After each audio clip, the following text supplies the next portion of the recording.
My eyes filled with tears at the sound of her voice, but my concern was vague and distant, as if someone else was feeling it. Everything was becoming unfocused and fuzzy, and I felt myself leaving from me. "Dad, hold on!" she screamed, although it sounded far away.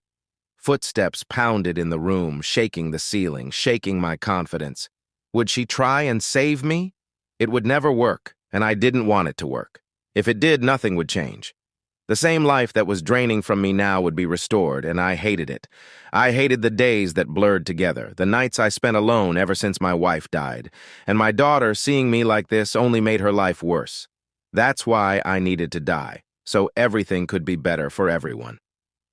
Every thought and worry began to slip away, and through the pain I felt the bliss of death pulling me down. I tried to let go, tried to ignore the sound of the chair being placed back on the ground and the voice screaming, "Please, Dad, please don't die." That belonged to my precious daughter.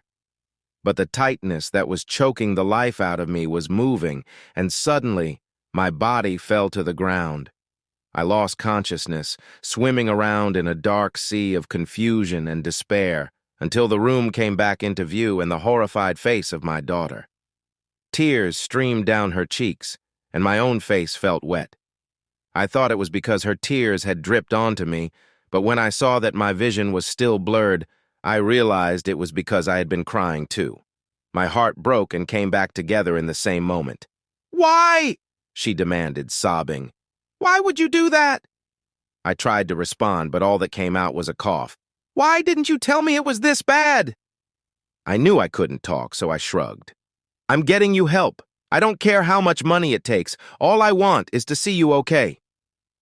And now, I'm here, back in my home. I never thought I'd make it here, but my daughter supported me every step of the way. I still see my wife in every corner of this house, in the embroidered pillow on the couch, in the yellow walls in the kitchen because it was her favorite color, in the face of my daughter.